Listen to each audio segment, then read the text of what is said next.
Right now, as I speak, millions and millions of drivers are saving money on their car insurance with GEICO. If you're one of those drivers, well done. If you're not, it's easy to join them. Visit geico.com today. Joining us now on the line is the radio play-by-play voice of the BYU Cougars, Greg Wrubell. Greg, welcome to the show. This is Bruce and Mark. Well, thanks for having me on, guys.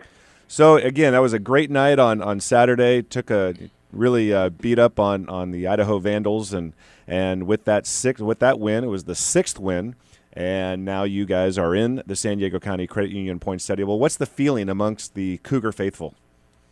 Well, it has been a really long time since BYU's been able to head to San Diego for a postseason game. A 1993 Holiday Bowl is the last time, and for all those years that BYU seemed to make sort of annual plans to end up in San Diego, it's been almost 2 decades since BYU's been back. So there's a lot of excitement for a novelty of destination, but also kind of a coming home type feel that BYU's back at Qualcomm for the first time in a long time. Greg, this is Bruce Binkowski. During all those years when BYU came to the Holiday Bowl, it was offense, offense, offense. This year's Cougar squad looks to be all about defense. Can you tell us a little bit about the BYU defense and how good they are? Well, hello, Bruce. And it is, I think, safe to say, Bronco Mendenhall's best defense of his now 8-year tenure. BYU finds itself ranked in the top 10 in yards, rushing yards allowed, total yards allowed, points allowed, passing yards allowed. It is really one of the best in the country. The one team to really get after BYU, the only team to score more than 24 points against BYU this year, was Oregon State. They did so with a passing game that was really geared through going through two tremendous outside options in Cooks and Wheaton. That's really the one hiccup BYU's had defensively, but every other game they've been in relative control, defensively speaking. It's really been up to the offense to kind of match. And for the first few games, BYU's offense just wasn't able to do so. They've come on a little better lately, in part because Riley Nelson is more healthy. But when he got hurt in the second game of the season, it really changed the course of BYU's season, because in games 3 and 4, games at Utah and Boise State, they opted to play and injured Riley Nelson. And he has a broken back. I mean, this was something he played through, but these were back fractures, and he wasn't the same quarterback. He was then benched when the injuries proved too tough to overcome. They brought in Taysom Hill. He was a spark, but then he's out for a knee injury, bringing Nelson back into the fold. So it's been a very inconsistent season offensively for BYU, and we'll never know. But had Nelson stayed healthy and not gotten hurt, this could have been that special season BYU fans really hoped for. And Greg, let's stay on the offensive side of the ball. You have a young, exciting running back in Jamal Williams. Tell us a little bit about him. Well, he's coming off of back-to-back 100-yard outings, 300-yard games for the season, and he only became the starter once Michael Alisa was knocked out for the season with a broken arm in the Hawaii game.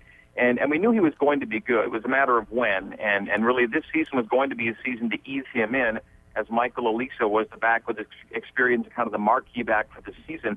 But when he went out, they handed the ball to Jamal, and he's only 17 years old. He won't turn 18 until April of next year. Hey, Bruce, so you're like 4 times as old as he is.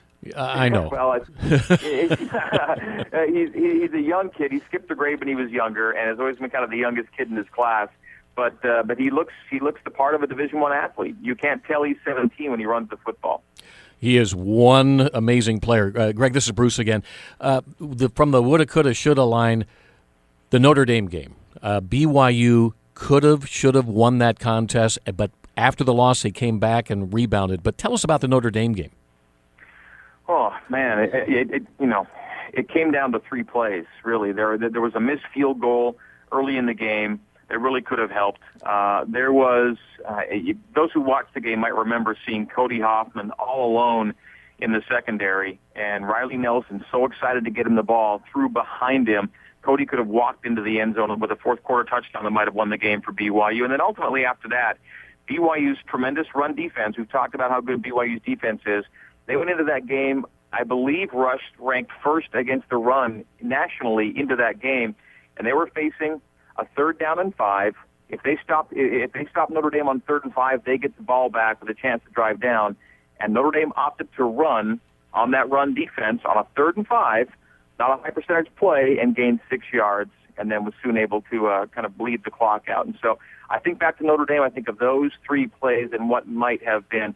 And certainly Notre Dame has shown, the ability to play with fire and come out unharmed. They seem to get to the fourth quarter every week trailing, it seems, and finding ways to win games. And BYU is just one of those examples against Notre Dame this year. But it would have been a huge win for the Cougars. That said, they were resilient, bouncing back the next week, going to Georgia Tech. And this Georgia Tech team is really something. And they came into the country, I think, third in rush offense, and BYU shut that option team down.